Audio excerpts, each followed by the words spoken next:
Hey guys, welcome back to the channel. Today I will be doing a plant care guide on the spider plant. I know that my spider plant looks a little beat up right now, and that's because he or she or whatever recently survived a plant cat attack, hallucinogenic, so just be careful if you have it around your cat because it could also induce vomiting and diarrhea. So today I'm going to be repotting my plant. Pretty much what you want to do is check on the roots at least once a year. And as you can see, my plant is, well, you can't really see on camera, but my plant is pretty root bound, and so I'm going to repot it. I've had this plant for about a year, so now is the perfect time to repot it.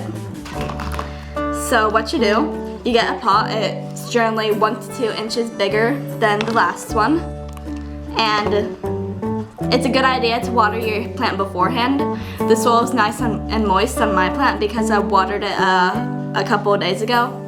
So pretty much just make sure it fits, which it does pretty well. These plants are native to Africa, Asia, and Australia.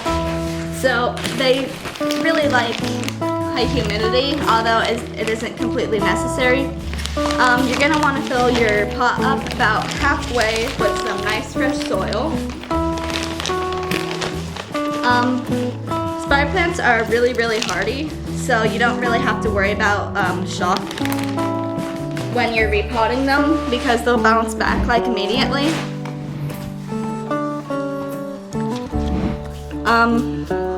It's a good idea to keep their soil moist, although that isn't strictly necessary, and they can go with drying out between waterings really well.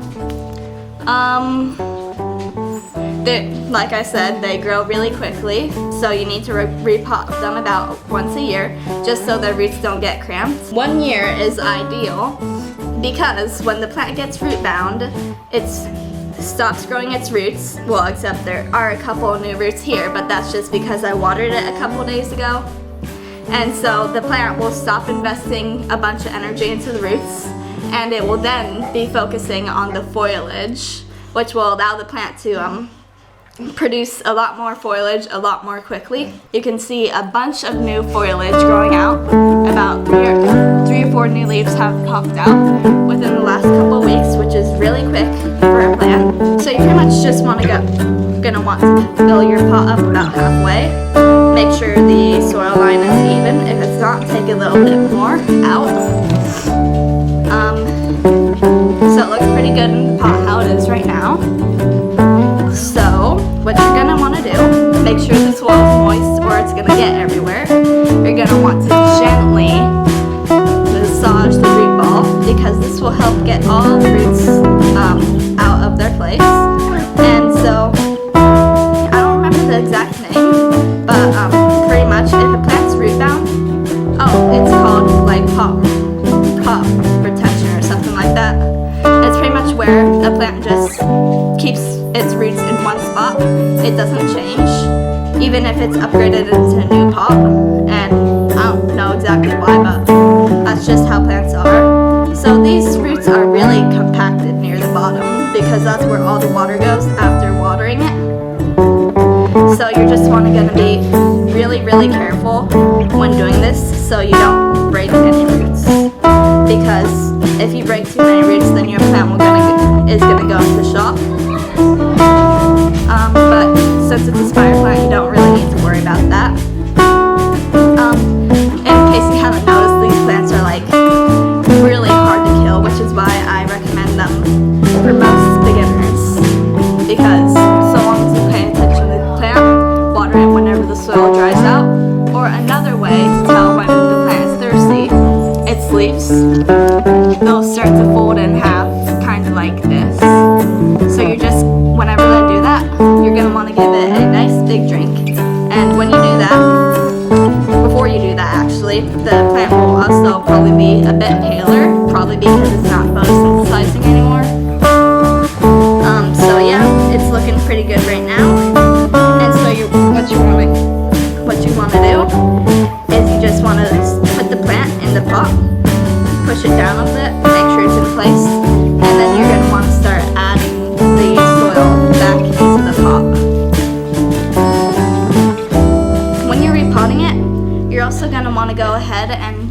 off any dead foliage that you might see.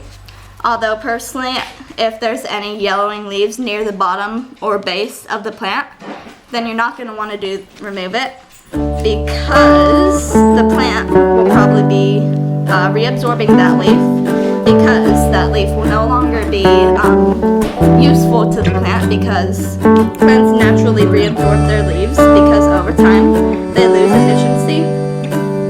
So I just want my plants to be able to get as much energy as possible out of those leaves, and then when the plant's leaves is either completely shriveled or partially shriveled, then I will go ahead and remove the leaf.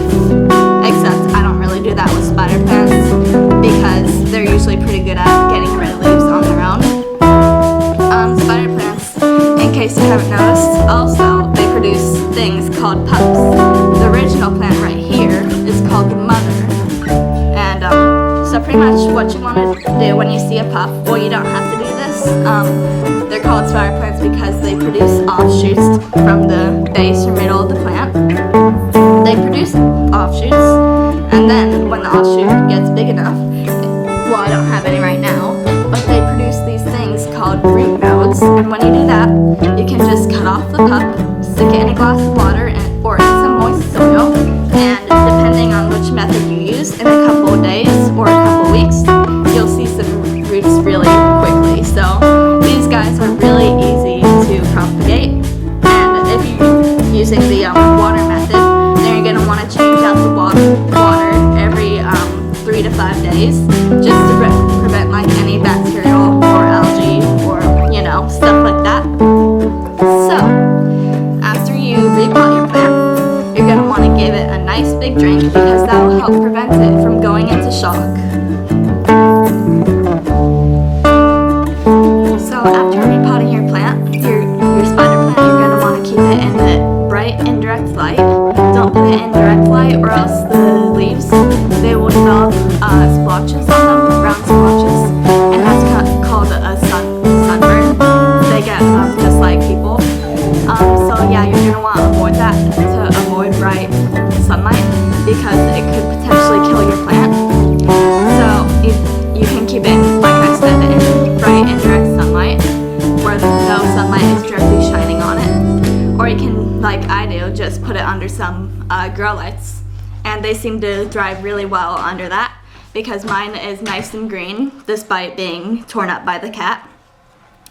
But yeah, that's pretty much spider plant care in a nutshell. I hope you guys enjoyed the video, and be sure to like and subscribe if you are enjoying my content, and I'll see you next week.